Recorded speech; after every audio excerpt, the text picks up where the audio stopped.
Great, thanks everybody. Welcome to the session. Let's get started, and we'll, as people start joining, we can get caught up. Welcome to the session on kids and cash, looking at the nexus between child protection and working conditions. Today we'll be taking a look at the achievements and the toolkit within the Richest project, and see how our role as women's economic empowerment actors can really support in protecting women and children.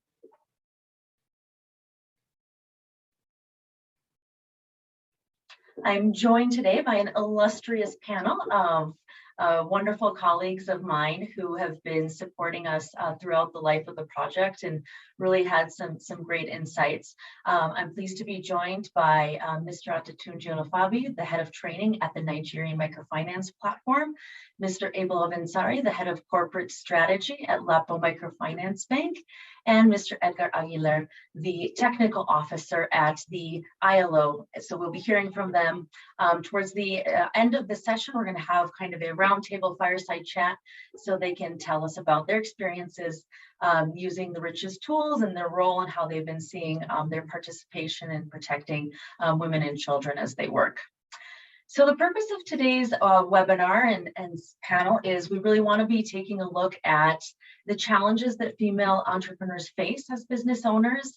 Really, the focus here is looking at unintended consequences. So I think a lot of times in our work, we're very focused on intended consequences, but at times we can forget to ask about and make sure that the other side of the coin is also being paid attention to. And specifically, we'll be talking about the dynamics of harmful work.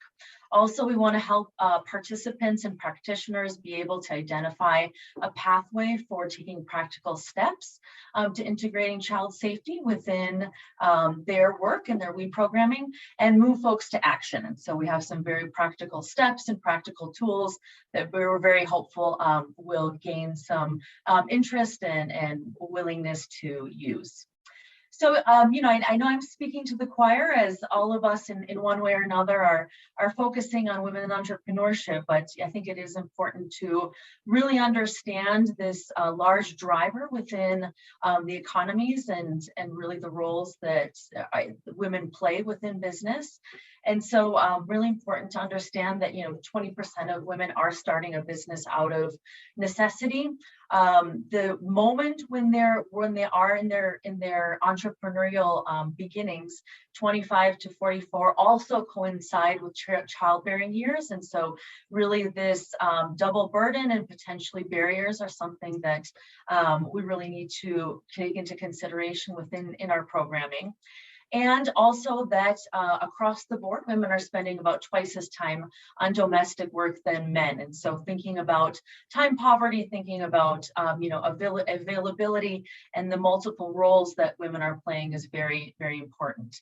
39% of women are taking their children to work. We mentioned this because, as we'll be seeing, sometimes it's not an issue of children working or helping in the business, but the fact that they're merely present there can be dangerous. And really the huge informal economy, which represents about 1.6 billion workers, and taking it into the times that we're living right now, who have been negatively impacted by COVID. So really to kind of help make the case, we talk about child protection and, as we've seen kind of across the board globally, there is a little bit of a lack of awareness of, the potential risks that children are exposed to. And so, for any of us who have visited the field, have been out, interacting with women entrepreneurs, I call it kind of the seen unseen. We recognize that children are present in the business, supporting the business in one way or another, in some cases crossing that line into child labor. And so, we really wanted to present some of the important statistics to really bring this to life, that while it may be something that is common, in often cases, it really does cross the line into harmful child work. And so, at the beginning of 2020, there are an estimate by the ILO of 160 million children that are within harmful child work or child labor. in general, the fact that one of the drivers of child work, of harmful child work, is a shock within the household. Another is poverty. And we know with the populations that we're supporting how common these are. And really clearly, this statistic of 72% of harmful work occurs within families. And so, while there may be a certain resistance to say that, oh, it's not harmful child work, or it's a family duty, or it's good for the children, really there is a prevalence here. And I can't focus enough on this statistic that, within our portfolios, within our financial products, the fact that 72% of harmful child work occurs within families, primarily on farms and family micro enterprises, is really shows the prevalence within the informal sector that this does occur. In addition, one of the challenges is that so many children have been out of school and affected by shutdowns, and so as a result of that can also put children in more of a precarious situation. And the fact that 4 out of 10 young workers were working in vulnerable sectors when COVID-19 did hit. So, one of the distinctions that we make, because it's an important one to make, there is a lot of confusion around when is that line kind of cross, and between child work and harmful child work or child labor. And so, this is something that we like to emphasize about, because of the fact that there can be activities that children are doing depending on age and depending on the activity that can enhance their development and their skill set. But then when we're crossing that line, what does that look like? So we like to start out with this because it does help break down some of the barriers and awareness. So really looking at, child work, it's household chores and forms of legal work, including light work. And one of the key distinctions here is that it doesn't interfere with schooling. We cross that line when work is physically, mentally, or morally dangerous and is harmful and is interfering with their schooling. And so it's just it's good to have this definition in mind as we're moving forward to understand these pieces. So looking at this intersection, this is an intersection that, as part of the project, has been very interesting, because there is a little bit of work that has been done here, but a lot to explore. And so really, we look at this tug of war, this push and pull of the promise and the perils of women's entrepreneurship, and really looking at the two sides of the coin, the intended and unintended consequences. And so, in our work, we're very focused on supporting businesses, helping them grow. We want women to have financial and decision-making autonomy, supporting the household with resilience, really improving key indicators around health, around schooling, around food security. And that's a lot of our work is focused on that side of, this is what we want to get out of, whether it's microfinance, savings, health products. But then also really important to look at, and what we've been learning through the research, are these unintended consequences. And so obviously the microfinance sector, knows of some of the crises that we've faced of overindebtedness and the financial stress that certain products can cause. And obviously a lot of that spurred our client protection and social performance management movements. But in addition, we are encouraging folks to look at some of those less spoken about unintended consequences, or things that we may not be asking our clients. So, as a result of the business, is there an increased labor burden? Are there harmful working conditions that people in the family are being now exposed to? Issues around environmental degradation, gender-based violence, as well as harmful child work. And so really paying attention to both of these and not being afraid to ask our clients about both of these pieces. What is the evidence showing? The Richest project undertook a year-long research activity with both desk research as well as field research globally. And so, we can share some information that is pretty prevalent and noticed around the world, women are choosing to start businesses and maintain businesses that really allow them to balance the caretaking as well as income generation. As I had mentioned at the beginning, the piece around women starting their businesses and running their businesses within their childbearing years is very relevant. There's additional pressure of playing both of those roles, as well as generating income for both of those roles, and really the caretaking of not only younger children, but now as well older parents and older relatives is something that is putting additional pressure on women. And so as a result of this, women are exposing children to unsafe working conditions. The solutions around caretaking or being able to leave children in safe places is really not as feasible in a lot of cases. And so the solution is, if children aren't necessarily working, they are alongside their mothers as they are generating income. Children can also take on caretaking responsibilities. So we notice this, especially, there's research from the larger families where, elderly children are taking care of younger children to free up parents' time as they pursue income generating activities. And unfortunately, the result of this can be interfering with children's education. And then lastly, in some cases, there is the mathematics and the reality of income generation within the business, that children are providing no or low cost labor within those enterprises for low skilled positions that really is needed within the business, especially in those beginning stages, that is increasing the profitability of the business itself.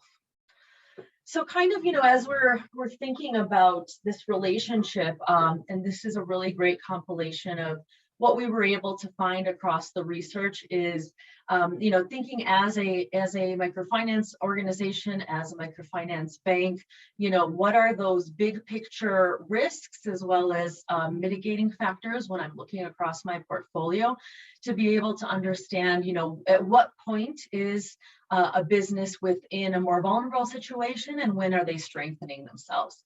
So we can kind of see on the left-hand side, what do those businesses look like? What are those characteristics? And so when are we seeing increased child labor? When the business is home-based, so, based solely out of the home, or agricultural-based. Those are slightly upticks in risk factors. When there is this need to balance caretaking with work, so there aren't good solutions, whether it's for schooling or daycare or help with children. When new assets are acquired, and so especially, larger fixed assets and farming assets, we see this increased risk for child labor. When new debts are taken on, especially you saw on the credit side, any larger debts. And when children are seen as household self-insurance. And so whether this is investing in them now to insure themselves later, or really focusing on the aspect of how the role that their children are playing within the business profitability. So these are kind of the pieces of let's pay attention to these factors. And then when are we seeing decreased risks in child labor? When the business is able to move outside of the home. And so we're seeing, that simple or complex accumulation of having a space, having an outside business, that's a way that the child labor does decrease, and even by simple space. When the business becomes more specialized, and so value added products within a business, when assets are accumulated and paid for, and so there is a strong base of fixed assets. And then when clients are using various financial instruments, so we've also seen decreased child labor. And so really thinking beyond credit, but also being able to offer mitigation financial products such as savings and microinsurance and health microinsurance, that when clients have access to those multiple instruments, they're able to better balance not only the prevention side, but also reacting to shocks. And that's something that helps reduce child labor, because shocks is one of those causes of child labor. Now to kind of talk about the role that all of us play as women's economic empowerment actors. And when we use this term, we do use it very, very widely. So whether we're coming from the banking sector, the wide range of financial service providers, cooperatives, the livelihoods and agriculture sector, and as well as the NGO and CSO sector, anyone who's playing a role within women's economic empowerment, we are encouraging people to see both the responsibility as well as the opportunity. And so, at a kind of some minimum standards that really fit into a lot of us that are doing the social performance management work and client protection within our organizations is really being aware of the risks. And so I think this is really the starting point that we are encouraging people to take a look at their portfolios, to talk to clients and take a look at how their financial products are designed to understand the risks that their clients may be facing in harmful child work or working conditions. We really want people to assess these risks and have some specific portfolio level data to be able to make decisions. Committing to do no harm, which is really in line with client protection and social performance management, and then knowing where to go to help. As financial service providers and women's empowerment actors, we don't think that every organization can offer everything. And so we do encourage linking to other local services, governmental services, non-government services. But if we don't know where those even are, it's kind of hard to referral to women to those services. And then really the opportunity, one of the pieces of evidence that's really strong is being able to have a full and improved suite of financial services is something that naturally supports decreasing child labor and having stronger, healthier businesses. And so really meeting that financial investment and protection by understanding and adapting our products and services so that they are better equipping women to be able to succeed and really helping to be part of the solution and not the problem. So as a result of this, the Richest toolkit has been created. So we went through a year-long piloting process of a number of tools, and this is kind of how we've organized them, and I'll go into a little bit more detail in a moment. But looking at these three phases, we really are encouraging organizations to set their foundation. So this is a lot of in-house work and being able to make sure that we know what we're standing on, that there's a strong foundation. Building the structure where we're focusing as well on internal processes, but kind of expanding the departments and our team members' involvement within these processes. And then just recently in phase 3 is when we are engaging our program participants and our clients. So here's the Richest toolkit that we'll be hearing from our panelists about who've been using these tools. As I mentioned in phase 1, what we're primarily focused on is building management level awareness within the organization. So here we have the Making the Case presentation, which really is a lot of what you've seen right now, but really showing why this is important and why we need to be aware. We have internal risk assessments on both child labor as well as working conditions that take a look at both our portfolio risks as well as our internal policy risks. The Social Performance Management Guide, which is a really important tool that we've been working on with both the SPTF and Cevi, are additional indicators that are supporting and understanding, what is our internal compliance with our social mission and how are we achieving it, specifically around unintended negative consequences, as well as specifics around child labor and working conditions. The Understanding Harmful Work training really brings out all of these issues to understand definitions and scenarios and looking at specific country statistics to understand better how this is affecting the organization. And then the linkages guide here, we're promoting the emergency contact list, which as mentioned was the knowing where to go for help in cases that we do see that women need additional support beyond the services that we're offering. And then finally, the investor's guide, which is for investors if they are interested in looking at due diligence and covenants and additional indicators and M&E processes that they can incorporate within their investments. Then we move on to phase 2, where here we're really focusing on field level awareness and prioritizing how we're improving our products and services. And so here we're encouraging the entire social performance management guide, which includes working on our gender policy, having safeguarding pieces in place so that we're really rounding out the internal policies and procedures that help really look at do no harm. Then we're using the understanding harmful work with all staff, because we recognize that field officers are a really important nexus, and being able for field staff to understand these differences and be able to detect them and support women is really important. And here we have a suite of tools that really focus on looking at our financial products and services and being able to take a look at what our clients saying. So getting some additional market research data through focus groups and key informant interviews, asking about those unintended negative consequences, and then doing something about that with the information in the design workshop, where we would be looking at either adapting our current products and services or creating new ones. The financial products and services brief is a very helpful tool along this way, because we've outlined all the different opportunities and potential pitfalls of different financial products. So we go through microinsurance, through payments, through credit, through savings, remittances, really one by one, and based on what the research is showing, what do we need to pay attention to as far as specific characteristics or how a product is being delivered. And then finally, in phase 3, this is the moment that we are just getting into the participant level. So our clients, our women entrepreneurs, because we recognize that, you know, it's important to understand ourselves as an organization and really have that good structure before we work on building their awareness and supporting their needs. And so here we're recommending the entire linkages guide with creating actually meaningful relationships with outside organizations.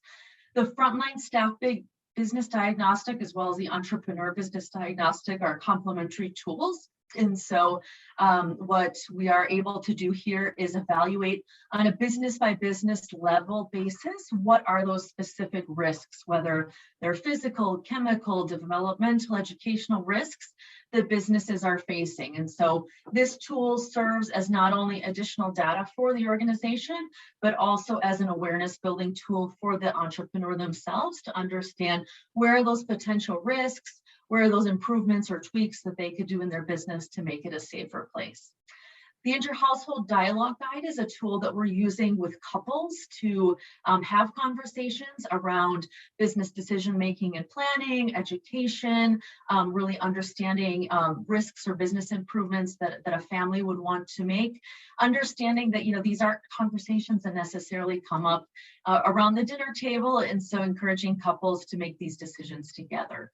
Our Risky Business curriculum is in paper and digital versions. And so here we're building awareness around these risks, awareness around pitfalls, and helping women entrepreneurs plan better for their businesses and make those small incremental steps. And then in our monitoring and evaluation guide, we have a number of tools within this guide to really help the organization gather information about any of the tools that they're implementing, but also have this iterative process to be able to implement better products and services. So that's kind of the toolkit. I wanted to quickly share this piece about the challenges and opportunities so this is coming from our financial services brief of understanding microcredit. So this is something that you could expect to see within that toolkit that I had mentioned. So really taking a look at both of these sides of the coin and being able to see some of the design opportunities. And as well, also quickly taking a look at our social performance management guide and what you can expect to see there. So there are the specific indicators, the unintended negative consequences survey questions, the gender policy template, and the safeguarding policy template. I'll be sharing quickly on behalf of CEBI, one of our Philippines partners who has used all of the phase 1 tools as well as the education. And they weren't able to participate because of their time zone difference in the Philippines, but just to share, some of these quotes of an organization that's very focused on their social mission as well as their financial sustainability, and so they were able to use these tools to really complement what they are doing in child protection and see them as something that helps educate clients to check and prevent and make sure that child labor isn't happening. There's a clear commitment within the organization to protect children and families. And so these tools, as you can see, are helping improve their risk management and integrating ways to mitigate child labor.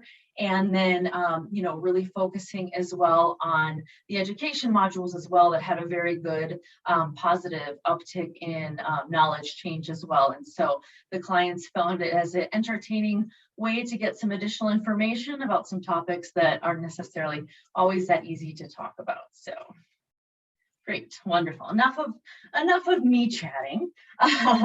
So if I could have my lovely panel unmute themselves as we'll kind of go through each one of these, and really to talk about their experience. All of their organizations have tested out different tools, and so we want to kind of hear from them. So Atatunji, I'm gonna start with you. If you would like to share with the group a little bit about your experience and tell us about the specific tools that NMP helped us take a look at and improve. All right, thank you, Amelia. Good day, listeners. My name is Adetunji Afolabi from the Nigerian Microfinance Platform. I'm the head of capacity building and team lead for the secretariat. This particular toolkit, as it were, linked very well with our objective for the platform for advocacy. We advocate for financial inclusion, which is part of the critical social mission of the MFP members of the platform. So from the desk survey that we conducted and the analysis among our selected members on the platform, we realized that many MFP are not aware that their product or service offering can actually lead to the unintended consequences of child labor or unacceptable condition of work within their clients' businesses. Again, from that analysis, we also realized that there was no mechanism in place really to really assess the risk that the businesses of these clients faces. Maybe also in terms of policy, we also checked that there are no policy in place to probably guide against such occurrences. And more often than not, we saw that the vast majority of our MFP member are actually not subscribing to the social protection principles as it were.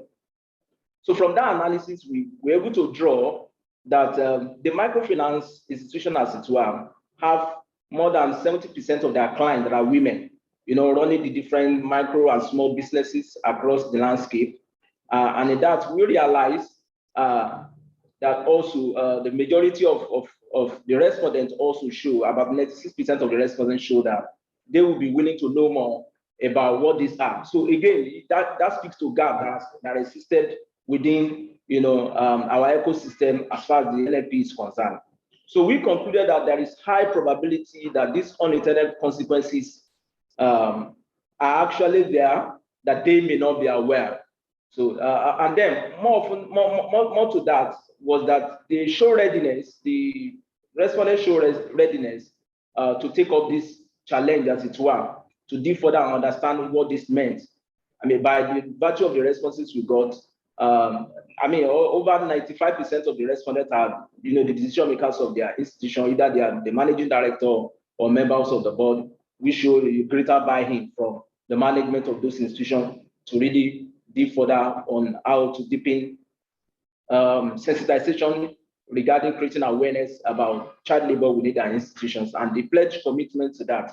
So we also realized that very many, in fact, all of them, show their willingness to participate in the project that aim at, reducing the incidence of child labor within, their client businesses, as well as within their internal operational system to create a mechanism where those issues are being addressed, either by diagnosing their businesses to understand what are the things that could fuel such incidents of child labor within their own operation, and much more to diagnose the businesses of their clients to understand what could actually lead to child labor or unacceptable condition of work, as it were. So we didn't stop there as well. We took a step further to organize, an awareness, workshop, a sensitization workshop, a roundtable discussion, if you want to call it, where we brought all the stakeholders of the platform together.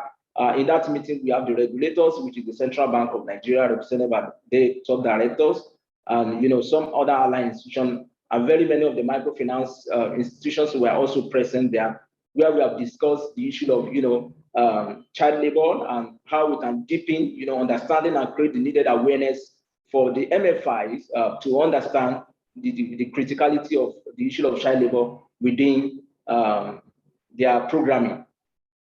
So from that workshop, we came to the conclusion, in fact, that we saw commitment from the regulatory authority to focus the policy in that direction, and work with the MFP to ensure that incidences such as this are arrested or are reduced to the barest minimum, or provide the needed support, institutional support from either the government or corporate institutions that are also on the platform to support the initiative to reduce the incidence of child labor. But we are not stopping there, as it were. That workshop was, I think, 2 months ago. But then we are still going through this implementation journey where we will continue to dialogue with the different stakeholders of the platform, create sensitization, as it were, for our members. So that's what we have done with the campaign about child labor, particularly within the NMP ecosystem, where we have the majority of the stakeholder of the Nigerian microfinance industry. So that's what we have done regarding this toolkit, where we have sensitized our member. The survey we conducted show us really that there is high incidence within the MFBs, and what then we need to do is to continue to create awareness and probably go the route of having regulatory backing, where we can bring regulation and operation to a balance, and also ensure that we have a working group that actually on efficiency and social performance, where that efficiency and social performance, where we can localize this discussion to ensure that the continuous engagement happen within the MFP stakeholder members. So that's what we have done with this toolkit from the NFP side. Amelia, I don't know. That's great, Adetunji. Yeah, I appreciate you mentioning really the double focus that the NMP worked on, not only raising awareness through a client protection and social performance lens, but then also really being able to effectively lobby and influence the regulators. I think that's been really key in the success in Nigeria, and as you well mentioned in the event, we had some important commitments from them. So thank you for those efforts. I'm going to move on to Abel, the head of corporate strategy at Lapo Microfinance Bank. Abel, you helped us out really testing a whole bunch of the tools and giving us really, really thoughtful feedback from the Making the Case tool. You ran out risk assessments, replicated understanding harmful work, and looked at the education. As a practitioner, I'd love to hear from you your experience and how Lapo as a leader has decided to commit to child protection. So let's hear from you. Thank you so much, Amelia. I just want to say that this is a veritable platform for us to once again, lead the conversation in the direction that we are cut out for. Again, my name is Abel. I'm the head of corporate strategy in Lapo Microfinance Bank. As you know, Lapo Microfinance Bank is a leader within the subsector in Nigeria. Today, we've got over 4 million clients and over 600,000 borrowers, active borrowers. So when we received this call from Grammy Foundation, we knew that the burden was on our shoulder, okay? We started by reviewing the relevant tools, as you have well outlined. And then we're also very instrumental in, some of the linkages with the Nigeria Microfinance Platform, because we also recognized that we are just a player. And in a subsector where you have over 800 microfinance banks, there is little you can do when you work alone. So, and so at that point, we decided not to work alone. Yeah. So what we have done thus far is essentially to review the tools, the XPM tools, the understanding harmful work tools. And then we didn't just also stop at the reviewing of those tools alone. We had, moved a step further to, deploy the training, especially the understanding harmful work training, to our management, because, we are not just a newcomer within that space. I think some years ago we had worked with the ILO on child labor issues, but where I think this is a bit different and much more, robust is the fact that we are starting by, creating the needed awareness, more like an inside-out approach, because we believe that people are likely going to start behaving differently when they hear differently. And so we didn't want to create any room for assumption. I give you a case in point.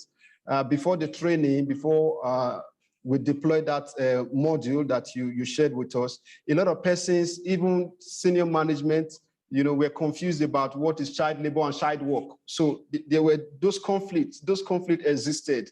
And then, that document created an avenue, for us to unbundle all of those complexities for them. And then to also give them a comfort level that even though we are saying that this is an unintended consequence, the bank really didn't set out from the very beginning to, to lead in that particular front.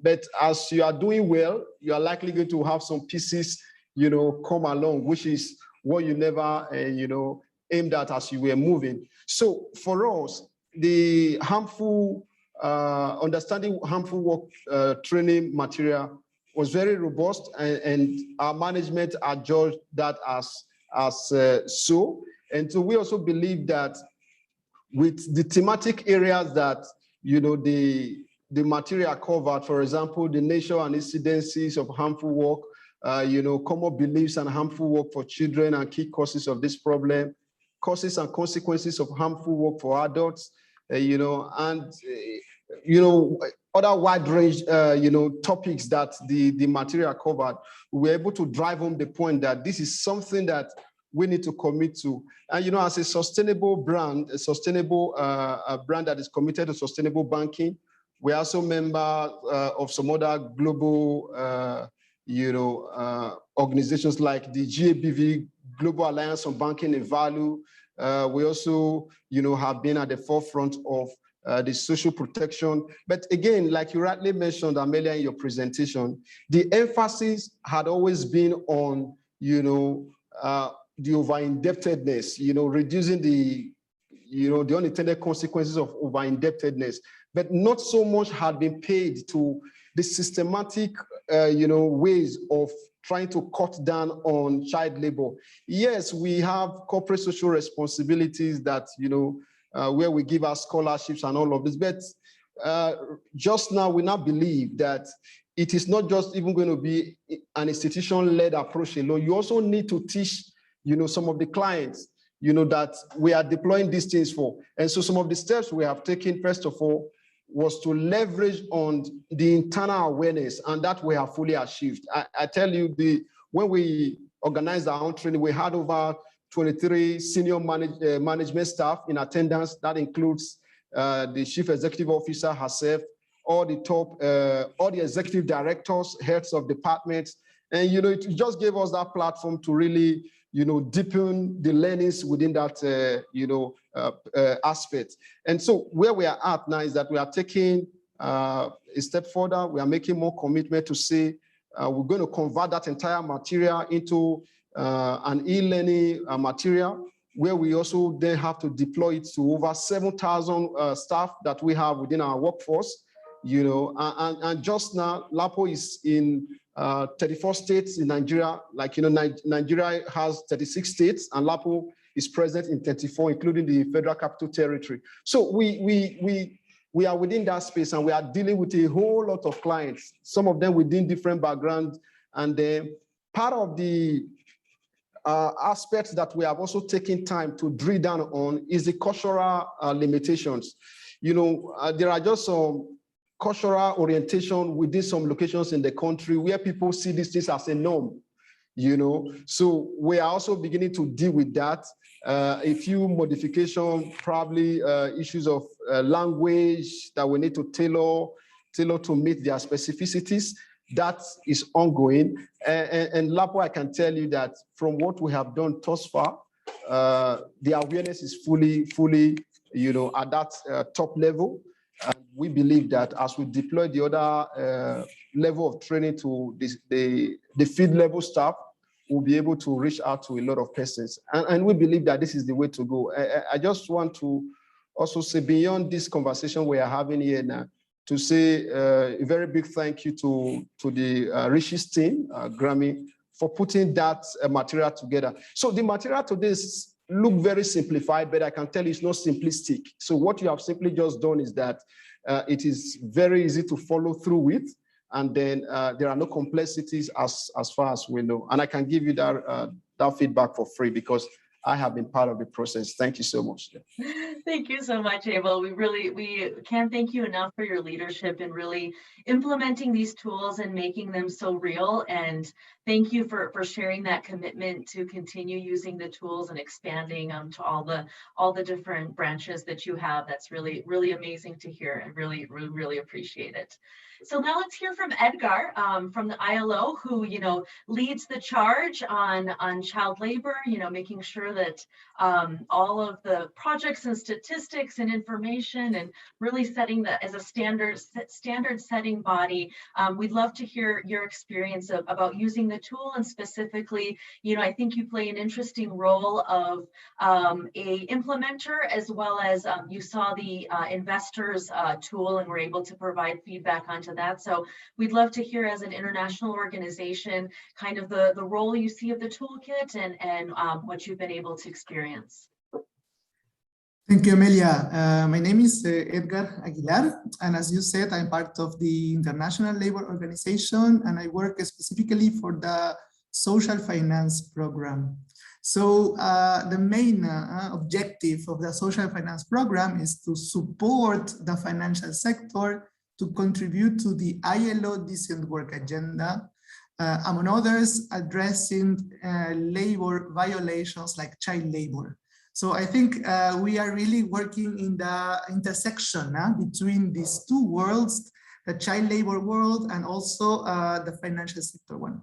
So I think from our side and the angle we put into the work and the collaboration with Ramin and testing the toolkit, it was first of all to really set the scene under which level the toolkit should be anchored, to give it also a more institutional aspect, and where it should be anchored at a national level. So from our side, the Social Finance Program also works at two levels. One is at the policy level, trying to really influence the regulators, the political agenda at the national level, but then also working on piloting innovations in the field with individual financial service providers. And I think the toolkit was a really good case for us to approach these two levels of the work we do. So also what we try to do is to really understand how the financial sector can play an active role in the implementation of all these child labor policies and child labor action, national action plans. So as I said, the ILO already works with the Ministry of Labor, setting up the national standards and regulations on how to define child labor and how it should be assessed and evaluated. So for us, it was really important to see the connection between these two worlds. And it was also interesting to get the right elements to attract the financial sector actors, not only at the industry level, but also at the political level on why they should see the link, which is, as you said, the sin, the sin and sin. So that was, first of all, a big challenge for us on how we can framing this really policy agenda, bringing together these two worlds.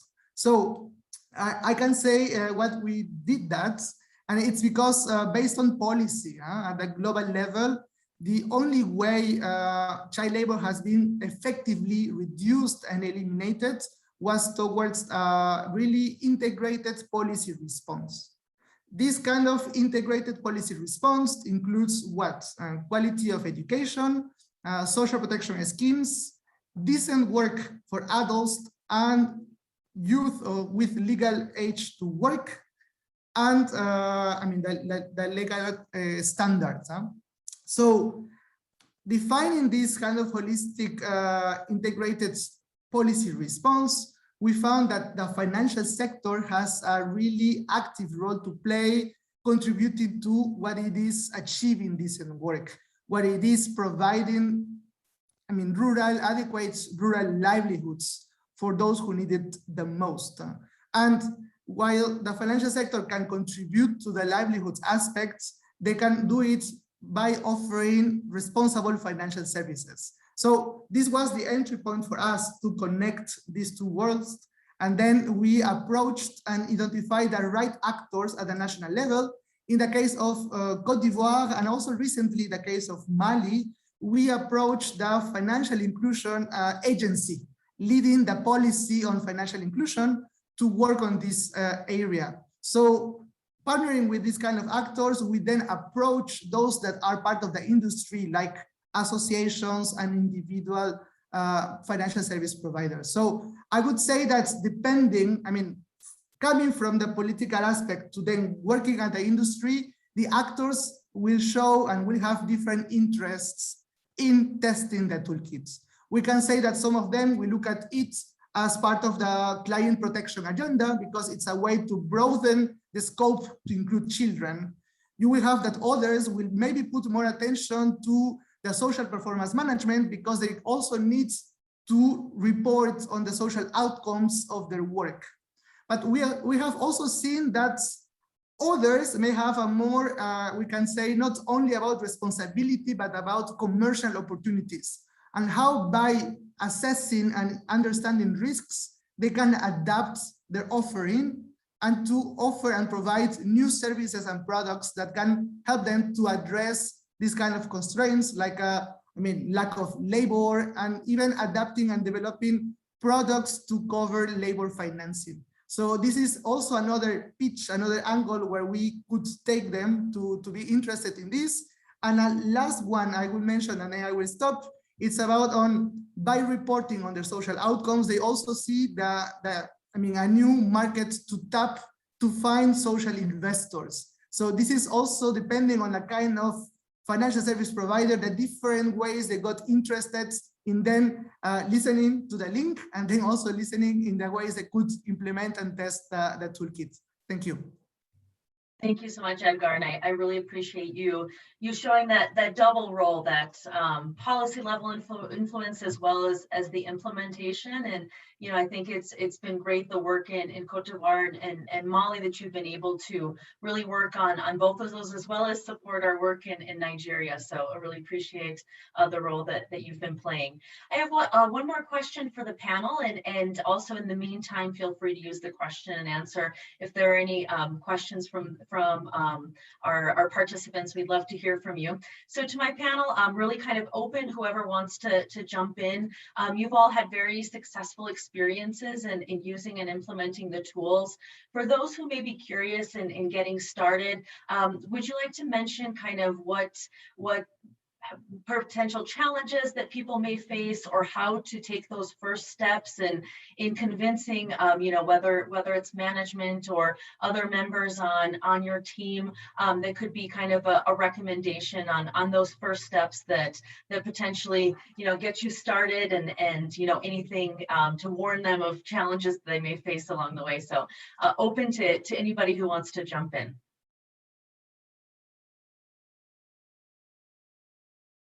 Go ahead, Adetunji. Thank you. Okay. Oh, all right. Thank you, Amelia. I think it's spot on.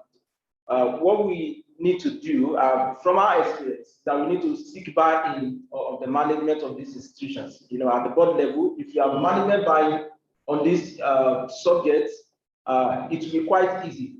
And because we told that part, we saw that anything that is addressed at the national level, as we create that sense of emergency, that sense of urgency with the narrative to say this is an urgent issue, the government is spot on this, international community is speaking about this, we cannot be left alone. So when we create that urgency, we seek management buy-in, and I think just like with the experience of Labo, we can then distill to the different operational strata of the institution to begin to implement. But first of all, I think what needs to happen is to get buy-in, and that's what we have done through the workshop, the training that Labo spoke to, and the sensitization that the LMP Working Group on Efficiency and Social Performance will continue to do on these toolkits. Will also help us create needed awareness to seek the buy-in of the stakeholders on this. That's where I think the challenge is. But when we seek that buy-in, the challenge of implementation will then be how do we need to create the nexus between, is this a cultural thing? How do we address the cultural element of this toolkit? People are actually, with the experience, people are saying, okay, what is the difference between a child work and a child labor? By the time we now begin to, get that awareness first, then begin to make people understand the unintended consequences that this can cause. From the research, we understand that quite a lot of people don't know that these unintended consequences occur. But until we make it, we flesh it out to let them understand the challenge that are embedded in this, and run through it through training, awareness campaign, whatever roadshow or whatever mechanism we want to put in place to create that awareness, should be the first step to take in implementation. Thank you. Great, thank you so much, Adetunji. Do either one of my other panelists want to? Go ahead, Abel. Thank you. Okay, thank you, Amelia. I was just also going to add to what Adetunji had said. I think at this point, what we need to do is to sustain the conversation. We mustn't drop the ball at this point. So it may be very helpful right now to create some sort of community of practice, maybe spearheaded from the Grameen side, because I from experience, I know that most operators or institutions tag along when there's some sort of pay inflation. Okay, so the whole social modeling needs to come in. People are likely going to start jumping at it when they see, oh, Lapo is within that space, NMP is there, and every other brand that they look up to. For example, Lapo is almost synonymous to microfinance in Nigeria.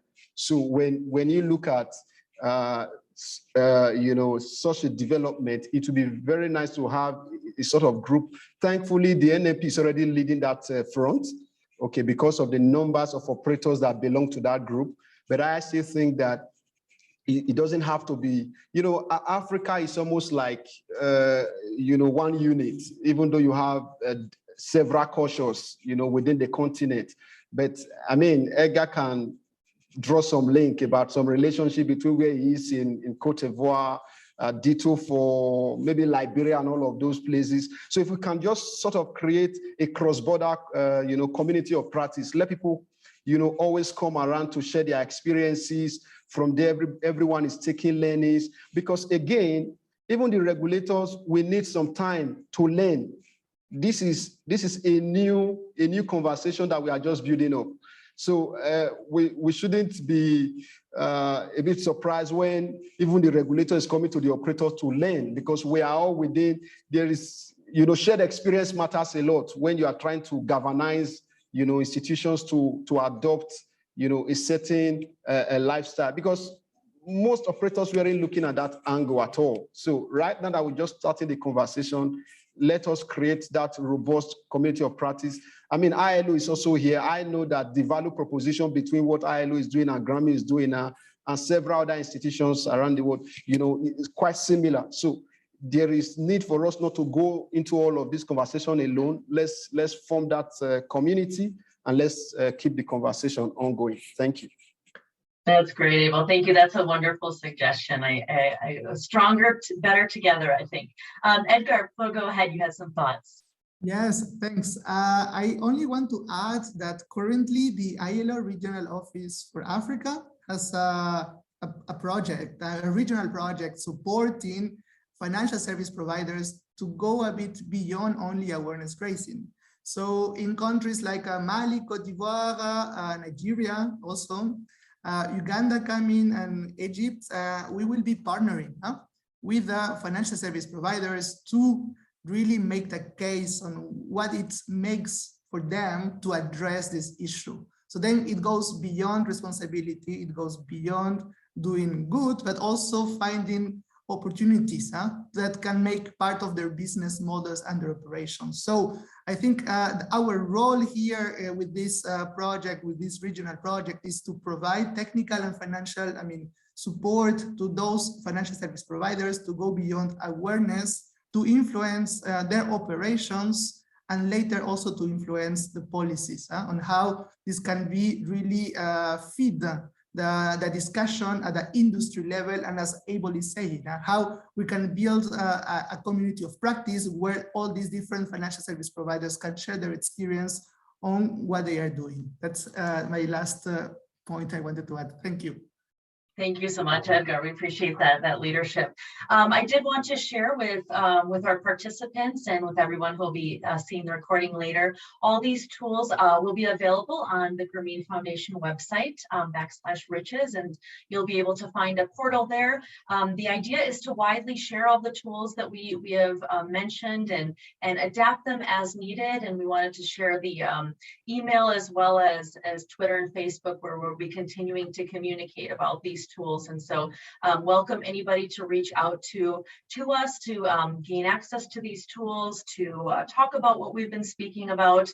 I can't thank enough my panelists, Edgar, Abel, Atatunji. You've been crucial in the Richest project and really being able to give us such valuable feedback and really that touch of how to use and how to implement these tools, and your thoughtfulness and your strategic minds have really helped improve what we've been able to put together at Grameen. So I can't thank enough the three of you for your partnership as well as joining us today.